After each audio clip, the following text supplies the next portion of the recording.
Bonjour et bienvenue. Alors janvier, ce mois un peu particulier, souvent synonyme de flottement, plein d'incertitudes, n'est-ce pas?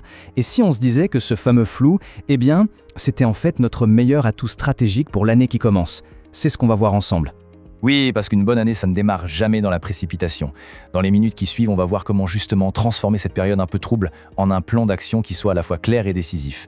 L'idée, c'est vraiment de ne plus subir le début d'année, mais de le piloter pour bien prendre une bonne longueur d'avance. Alors, pour y arriver, voilà notre feuille de route. D'abord, on va s'attaquer à ce fameux flou de janvier. Ensuite, on verra comment passer des résolutions un peu vagues à de vraies décisions. Puis, on va trier le vrai de l'urgent du faux. On abordera ensuite un point essentiel, la stratégie de faire de la place. Et on terminera bien sûr avec du concret, l'agenda pratique du mois. Allez, on plonge dans le vif du sujet, le flou de janvier. Tout dirigeant connaît ça, ce sentiment d'avoir une visibilité très faible, d'avoir plus de questions que de réponses. La première chose à comprendre, et c'est crucial, c'est que ce n'est pas un échec. Non, c'est juste une phase de transition tout à fait normale. L'objectif, c'est pas d'éliminer l'incertitude, soyons honnêtes, c'est impossible, mais plutôt de l'organiser, de lui donner une structure. Ok, mais comment on fait concrètement pour organiser ce flou? Eh bien voilà une méthode en 5 étapes. D'abord, étape 1, il faut mettre un nom dessus. C'est quoi ce flou? Des chiffres instables, des priorités qui se télescopent? Une fois que c'est identifié, étape 2, on se concentre sur les bons signaux, les trucs fiables comme la trésorerie, les premières ventes. Ensuite, étape 3, on pose un cadre temporaire. Juste 2 ou 3 priorités, mais claires, pour les 30-60 prochains jours. L'étape 4 est super importante, la communication. On dit ce qu'on sait, ce qu'on observe, et ce qu'on décidera plus tard. Et enfin, étape 5, on transforme ce flou en décision, petit à petit, grâce à des points réguliers. C'est vraiment un processus, pas un coup de baguette magique. Et ça nous amène à cette idée qui peut paraître contre-intuitive, mais qui est tellement puissante. En période de doute, la transparence est 1000 fois plus rassurante qu'une réponse balancée à la va-vite.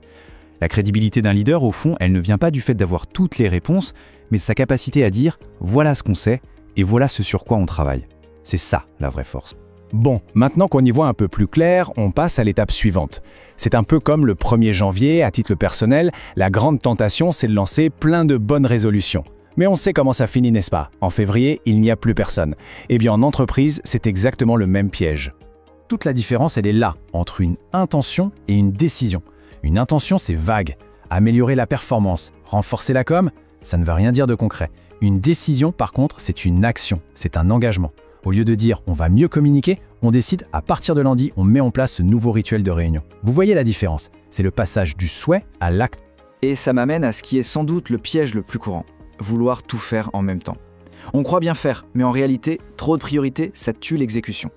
La vraie clarté, l'efficacité, elle ne vient pas en ajoutant des choses, mais au contraire en enlevant. En se concentrant sur les quelques batailles qui comptent vraiment. Ok, mais que faire quand malgré tout, on a l'impression que tout est urgent? Vous connaissez cette sensation? Celle de courir toute la journée, d'être épuisé, mais d'avoir le sentiment de ne pas avoir avancé d'un pouce. Ça, c'est le signe typique d'une culture de l'urgence permanente. Et ça désoriente complètement les équipes. Et les symptômes, on les connaît tous. Les messages qui n'arrêtent pas, les réunions qui s'enchaînent sans pause, les décisions prises à l'arrache. Si cette liste vous parle, alors il y a une chose importante à comprendre. Le problème, ce n'est pas la surcharge. C'est le manque de cap. L'entreprise est juste désorientée. L'urgence, ce n'est que la fièvre, pas la maladie. Il est donc absolument crucial de se remettre d'accord sur ce qu'est une vraie urgence. Et c'est simple, il n'a pas 36 définitions. Une vraie urgence, c'est ce qui menace la continuité de l'activité, la sécurité financière, un engagement majeur avec un client ou un risque immédiat. Point. Tout le reste, c'est important certes, mais ça relève de l'organisation, pas de l'état d'alerte maximal.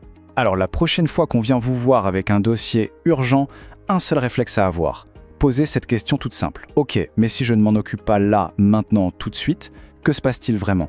Cette question, elle est magique. Elle a le pouvoir de remettre de l'ordre dans les priorités. Et vous allez voir, la réponse est souvent beaucoup moins dramatique que prévu. Et tout ça, ça nous mène à l'idée stratégique la plus forte de ce mois de janvier. Avant même de penser à de nouveaux plans, la priorité, c'est de faire de la place. Parce que le plus souvent, ce qui bloque une stratégie, ce n'est pas qu'elle est mauvaise. C'est juste qu'il n'y a pas la place pour la mettre en œuvre. Tout est déjà saturé.